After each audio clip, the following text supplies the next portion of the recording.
If you still believe honesty creates wealth, you're already selected for exploitation. Money obeys power, and power rewards those willing to amputate comforting morals.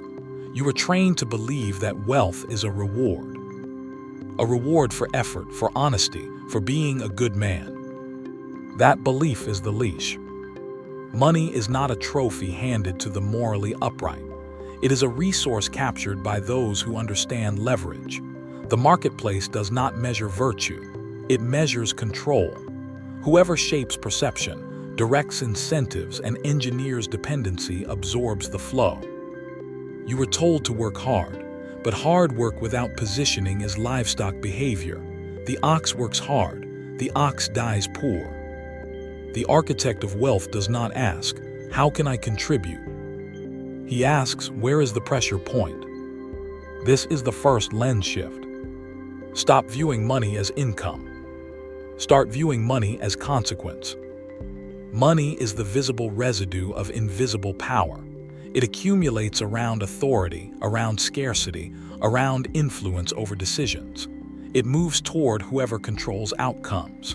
If you do not control outcomes, you orbit those who do.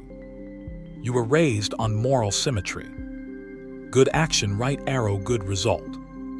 Reality runs on asymmetry. Control, right arrow, resources. The obedient man waits to be rewarded. The strategic man designs the reward structure. That difference determines speed. Look at the hierarchy around you. The wealthiest individuals rarely produce the most physical effort. They design systems where others compete, strive, and exhaust themselves. They sit at the point of coordination. They own the gate. They decide access. Access is money.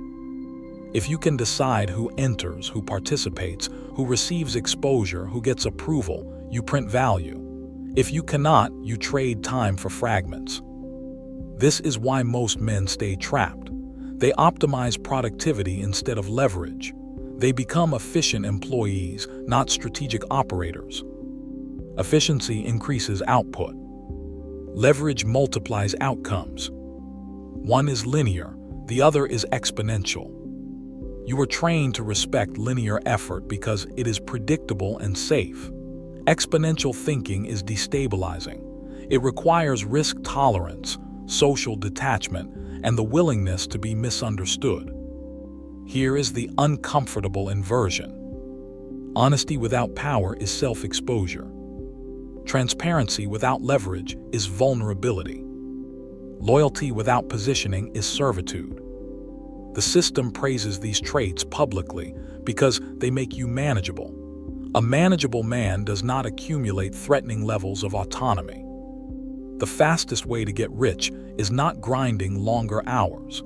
It is relocating yourself closer to decision-making gravity. Every environment has a control center.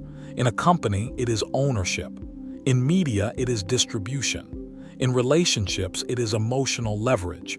In markets, it is attention. Find the control center. Then do not compete at the bottom. Move laterally. Attach yourself to influence.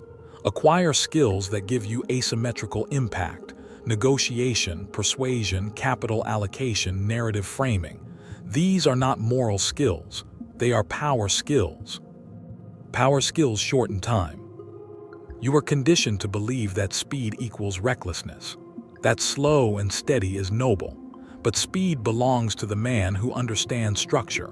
When you see the architecture of a system, you stop pushing walls and start pulling wires. The average man chases opportunity. The strategic man positions himself where opportunity must pass. That is the blueprint. Wealth is rarely created by doing more. It is created by owning the funnel, owning the contract, owning the distribution, owning the audience, owning the land, owning the rules. Ownership is concentrated leverage, and leverage is morally indifferent. This is where most men hesitate. They want wealth without detachment. They want power without coldness. They want influence without responsibility for its consequences. That hesitation costs years. You must understand this clearly. Money respects structure, not sentiment. The market does not care if you are kind. It cares if you are necessary. If removing you collapses the system, you are paid. If replacing you is easy, you are cheap. So the question shifts.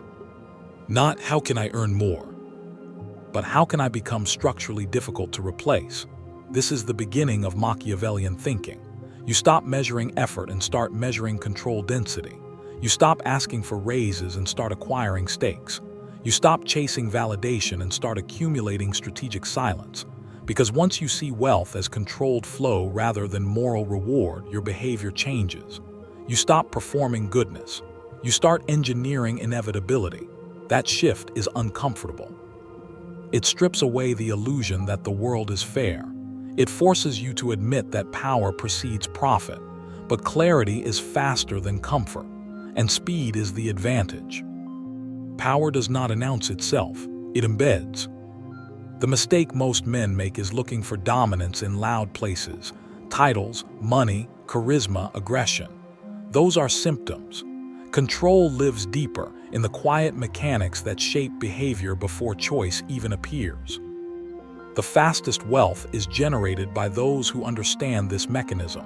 Dependency engineering. Money flows toward whoever others cannot afford to lose. Read that again. Not whoever works hardest. Not whoever knows the most. Whoever becomes structurally necessary. Dependency is the engine. Fear is the lubricant. When people rely on you for access, identity, stability, or momentum, they tolerate terms they would otherwise reject. That tolerance converts directly into leverage. Leverage converts into wealth. This is why Machiavelli emphasized positioning over virtue. You do not need universal approval. You need selective indispensability. Most men chase likability. Likability is cheap. It dilutes power. The more liked you are, the more replaceable you become. Control requires asymmetry. Asymmetry means you know something others don't, control something others can't access, or sit between parties who cannot directly connect without you.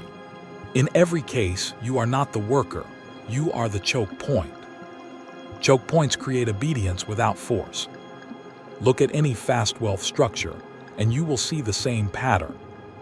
A gatekeeper, a platform owner, a broker, a financier, a distributor. They do not create value in the romantic sense. They capture flow. Flow is attention, money, labor, or opportunity moving from one side to another. Whoever controls flow extracts rent. Rent is effortless income enforced by structure, not sweat. This is why speed belongs to the cold. Sentimental men avoid choke points because they feel exploitative. Strategic men seek them because they are efficient. The hidden mechanism is not cruelty, it is indifference.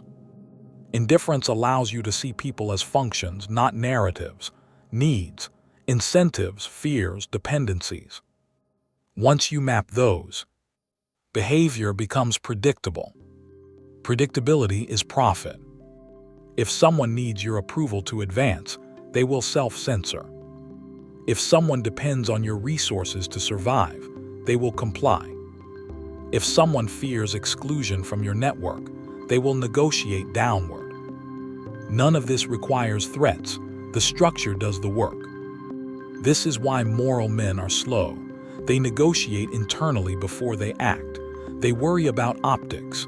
They seek fairness. While they hesitate, the system selects colder operators who move without emotional drag. Control accelerates time. Another illusion to kill. Intelligence does not create wealth. Leverage does.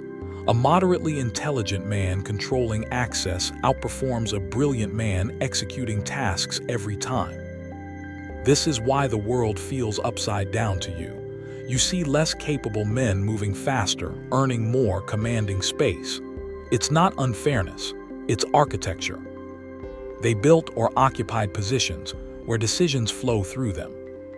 Most men ask, what skill should I learn? The better question is, What dependency can I create or acquire? Skills without placement are labor. Skills inside a choke point are weapons. The mechanism deepens when you understand fear. Fear is not panic. Fear is uncertainty paired with consequence. When outcomes matter and clarity is withheld, authority emerges. This is why silence is powerful. This is why delayed responses create tension. This is why ambiguity multiplies perceived value. When people cannot predict you, they overestimate you. Overestimation is leverage. Machiavelli understood that control is psychological before it is physical. If you shape expectations, you shape behavior. If you shape behavior, you shape outcomes. If you shape outcomes, money follows. The fastest path to wealth is not doing more things. It is placing yourself where your absence creates discomfort. Ask yourself brutally, if I disappeared tomorrow, who would feel pressure? Who would stall? Who would lose access, momentum, or identity? If the answer is no one, you are invisible. Invisibility is poverty with effort. Control is built by inserting yourself between desire and fulfillment, between risk and safety, between chaos and order. You become the bridge, then you charge tolls. This is the mechanism they don't teach because it disrupts obedience. A man who understands dependency stops begging. He stops overgiving. He stops explaining himself. He starts structuring interactions so that others move first. And when others move first, you move faster. This is the quiet machinery behind rapid wealth. Not hustle, not motivation, not brilliance, position. Once you see it, you can't unsee it. Not all men lose because they are weak. Most lose because they are miscast. Every economic battlefield is divided into 3 functional archetypes: predators, providers, and pawns. These are not moral categories. They are structural roles, and wealth concentrates predictably among them. If you don't consciously choose your role, the system assigns one. Pawns are the majority. They trade time for certainty. They want safety, instruction, and stable rules. They optimize resumes, polish credentials, and wait for approval. Pawns believe performance guarantees progression. It doesn't. Performance only increases your utility to predators. Pawns mistake motion for advancement. They run faster inside structures they do not control. They compete horizontally with other pawns for minor upgrades in salary and status. They celebrate promotions that increase responsibility without increasing leverage. They are necessary, and that is why they are replaceable. Providers sit slightly higher. They have skills that generate value. Designers, engineers, strategists, consultants, specialists, they understand markets. They produce results. They are competent. But competence alone does not equal control. Providers often earn well, but they remain dependent on distribution, reputation systems, and gatekeepers. They do not own the pipeline. They are still downstream from authority. They produce, others extract. Predators operate differently, not violently, structurally. A predator studies incentives before effort. He does not ask, "What can I do?" He asks, "Who depends on what?" Then he positions himself where flows intersect.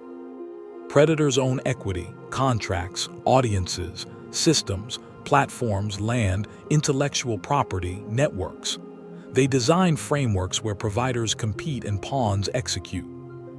They are not necessarily the smartest in the room. They are the least sentimental about hierarchy. Here is the uncomfortable reality.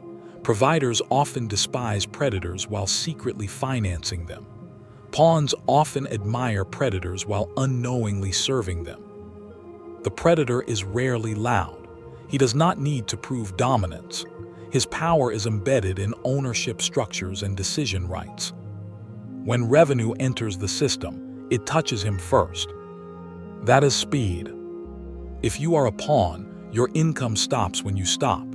If you are a provider, your income scales slightly beyond your time. If you are a predator, your income detaches from your direct effort. Detachment creates velocity. The world encourages you to become a high-level provider. It praises expertise. It glorifies mastery, and mastery is valuable, but only if you combine it with control over distribution. Without distribution, mastery is rented out. Look at the digital economy.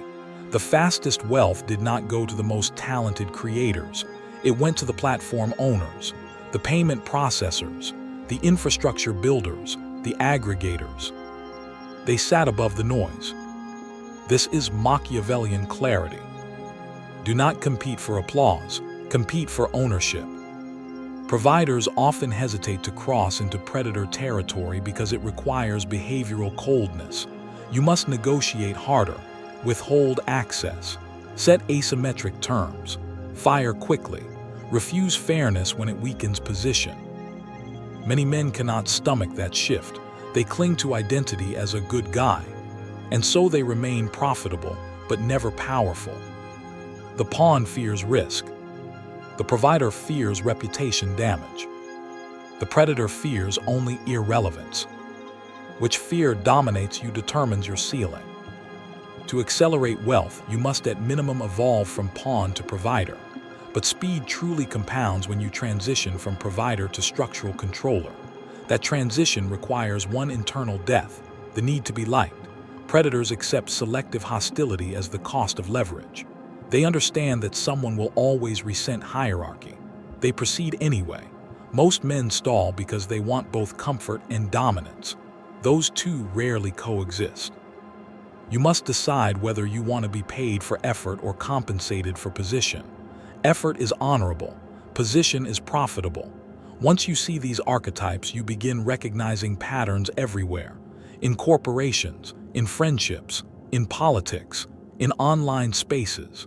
There are always those executing, those producing, and those owning. The fastest path upward is not grinding harder at your current tier. It is migrating tiers, and migration demands ruthlessness toward your former identity. Speed is not a talent. It is a byproduct of detachment. History makes this uncomfortable, so it is softened in classrooms and sanitized in biographies. But when you remove the moral filters, a consistent pattern appears. Those who advance fastest are those least constrained by inherited ethics. Every major power shift, economic, political, territorial, was driven by individuals who moved before consensus formed. While others debated fairness, they acted. While others waited for permission, they seized. This is not cruelty, it is selection. Human systems evolve under pressure, not ideals. When resources are scarce or stakes are high, hesitation is punished. Nature does not reward the most ethical animal. It rewards the most adaptive. The same rule governs money. Most men are slow because they are entangled in social contracts they did not negotiate. They feel obligations to be agreeable, transparent, loyal, grateful. These traits evolve to maintain group harmony, not individual dominance. Harmony slows movement. Ruthless men move faster because they carry less internal resistance. They do not argue with themselves before making decisions. They do not seek emotional alignment. They assess advantage, then execute. Execution without friction is speed.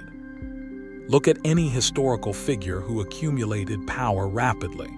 You will find the same traits: willingness to break norms, tolerance for being misjudged, and an indifference to short-term reputation damage. Reputation is a lagging indicator. Power is a leading one. The average man protects reputation first, then hopes power follows. It rarely does.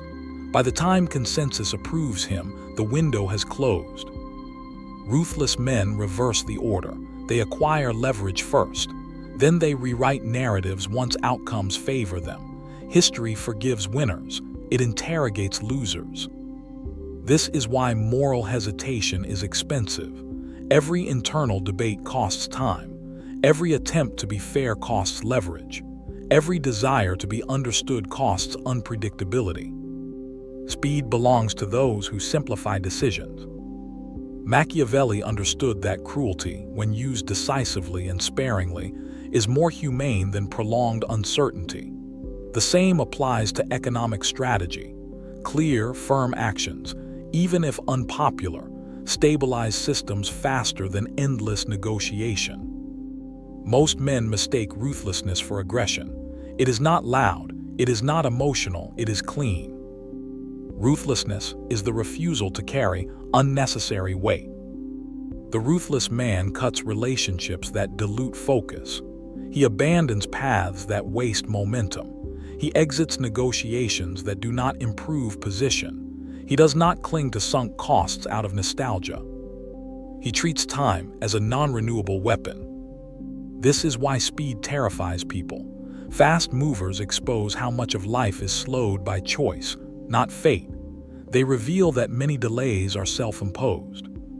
Society responds by moralizing slowness. It labels speed as reckless, unethical, dangerous. These labels protect the hierarchy. They discourage migration. But money does not respond to moral language. It responds to timing. Entering early, exiting cleanly, acting before saturation. These require decisiveness under uncertainty. The ruthless tolerate uncertainty better because they do not require emotional reassurance. They act with incomplete information. This is another inversion. Waiting for certainty is a pawn's instinct. Acting with probabilities is a predator's skill. Fast wealth is not built by eliminating risk. It is built by managing exposure while others freeze. Ruthlessness also means selective empathy, the ability to understand others without absorbing their emotions. You can read fear without sharing it. You can observe suffering without internalizing it. This emotional insulation preserves clarity. Clarity accelerates movement. Most men drown in other people's expectations. They carry family pressure, social guilt, imagined judgment. Each one slows decision-making. Each one creates drag. The ruthless man travels light. This is why speed belongs to him, not because he is heartless, but because he is unburdened. And in a competitive environment, unburdened always outruns virtuous. Once you understand structure, speed, and archetypes, behavior must change, not cosmetically, mechanically. This is where most men fail. They absorb ideas but continue moving like employees inside their own lives. Power is not gained through awareness. It is gained through disciplined behavioral rewiring. The first shift is silence. Silence is not passivity. It is information denial. Every word you give away reveals intent, limits leverage, and invites negotiation. The more you explain yourself, the more you collapse mystery. Mystery sustains authority. High-leverage individuals speak less because they do not need to convince. They allow uncertainty to work on others. People fill silence with concessions. This is why rushing to clarify is a weakness. Clarification benefits the other side. Ambiguity benefits you. The second shift is selective availability. Availability signals value. The more available you are, the lower your perceived worth. Scarcity creates gravity. This applies to time, access, attention, and emotional labor. Stop responding immediately. Stop overcommitting. Stop positioning yourself as dependable at all costs. Dependability without leverage locks you into provider status. Instead, become reliable only where it increases control, unavailable elsewhere. This trains others to adjust to you. The third shift is transactional awareness. Every interaction has an exchange, even when disguised as goodwill. Ignoring this does not make you noble, it makes you exploitable. The rewired man tracks value flows mentally. Who is gaining? Who is yielding? Who is setting terms? This awareness does not make you cold, it makes you precise. You stop overgiving. You stop investing in low-return relationships. You stop confusing politeness with alignment. The fourth shift is constraint creation. Power grows when others must adapt to your rules. Set boundaries that inconvenience people slightly. Observe who respects them. Those who comply reveal their dependence. Those who resist reveal future threats. Boundaries are diagnostic tools. Most men fear setting constraints because they fear conflict. But conflict reveals hierarchy faster than cooperation. Cooperation hides power. Conflict exposes it. The fifth shift is detached decisiveness. Decide quickly, not impulsively, cleanly. Remove emotional justification from your choices. When a decision no longer serves position, end it. When a relationship no longer compounds leverage, reduce exposure. Indecision leaks power. The rewired man accepts that some outcomes will feel harsh. He prioritizes trajectory over comfort. He understands that short-term discomfort often buys long-term sovereignty. This is where behavior aligns with Machiavellian reality. You stop signaling goodness. You start signaling inevitability. People feel it, they adjust. You are no longer asking. You are allowing participation.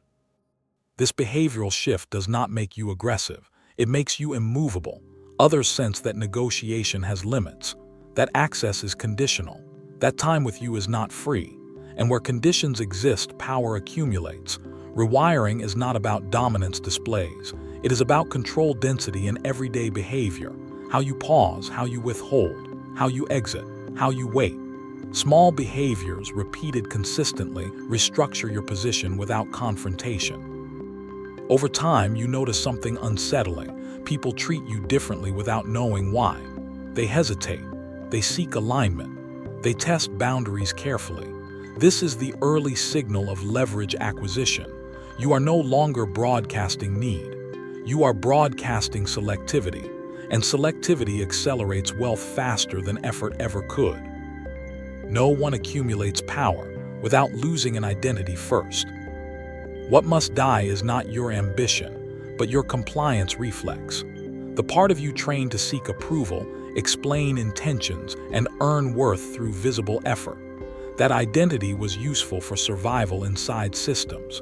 It is lethal when you attempt to control them.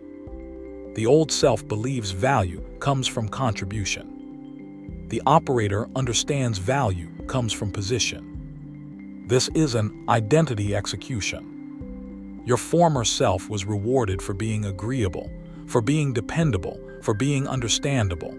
Those traits kept you safe but capped your ceiling. The system trained you well for its benefit. To move faster, that training must be undone. The operator does not need to be seen as good. He needs to be necessary. He replaces moral validation with strategic alignment. He measures actions by outcome, not intention. This is where many men retreat. Identity death feels like betrayal of family values, cultural programming, personal narratives. But power does not care about your story. It cares about your capacity to act without permission. The operator reframes guilt as noise. He recognizes guilt as a social control mechanism designed to keep behavior predictable. Predictable men are manageable. Manageable men do not dominate. This does not make him reckless. It makes him internally sovereign. Sovereignty begins when you stop explaining yourself to imagined juries. The operator also abandons the fantasy of fairness. Fairness is a group-level stabilizer, not an individual advantage. When stakes rise, fairness dissolves first. Clinging to it during competition is ideological suicide. Instead, the operator practices calibrated selfishness. He advances his position without unnecessary cruelty, but without hesitation. He understands that someone will always lose when leverage shifts. He accepts this as structural, not personal. This acceptance is freeing. With the old identity gone, behavior aligns naturally. Silence feels normal. Withholding feels strategic, not rude. Saying no feels efficient, not aggressive. Time becomes guarded. Energy becomes directed. You stop asking, "Is this right?" You start asking, "Does this increase or dilute control?" This is the internal replacement. The operator also understands that identity itself is leverage. How you are perceived determines how others behave around you. He curates ambiguity. He avoids oversharing. He allows others to project assumptions. Assumptions create psychological distance. Distance creates authority. The compliant self wanted to be understood. The operator prefers to be misjudged if it preserves leverage. This is the final break. Once this identity installs, your trajectory changes permanently. You no longer seek speed, you generate it. Decisions compress. Opportunities align. Others move around you instead of through you. You feel less busy, more effective. And this is the mark of real power. Less movement, greater impact. What remains is one final clarification. What happens if you refuse this shift? If you refuse this shift, nothing dramatic happens. That is the punishment.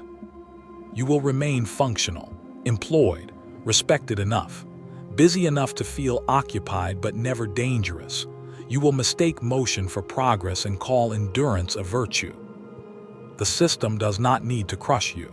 It only needs you to stay predictable. Wealth has no loyalty to effort, suffering, or intention.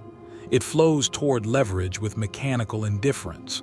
If you do not restructure yourself to capture it, someone colder will. This is the final asymmetry. The world does not punish weakness immediately. It drains you slowly. It rewards compliance with stability, then trades your time for diminishing returns. Years pass quietly this way. You will watch men with less intelligence, less discipline, and less talent move faster than you. They will not apologize. They will not explain. They will simply occupy positions you hesitated to claim. And history will not correct this. Power does not self-distribute. It concentrates. It accumulates around those willing to detach from comforting myths. This is not a call to cruelty. It is a warning about reality. You are either structuring your environment or being structured by it. There is no neutral position. Every system assigns roles. Those who refuse to choose are chosen for. The operator understands this and accepts the cost. He trades social reassurance for autonomy. He trades moral applause for control. He trades familiarity for speed. That trade is permanent. Once made, you cannot unsee the mechanics. You cannot return to innocence without feeling constrained. You will notice leverage everywhere, and the absence of it in your own life will feel intolerable. This is why most men stop here. Awareness without action is painful. It exposes the gap between potential and position. If you proceed, comfort erodes, relationships shift, perceptions harden, but your movement accelerates. If you refuse, life remains manageable and small. Wealth does not care which you choose, but the clock does. Your silence after this point is a decision. You don't need to agree with this. Agreement is irrelevant. Only outcomes matter. What you do after this moment will quietly decide your position. Nothing more needs to be said.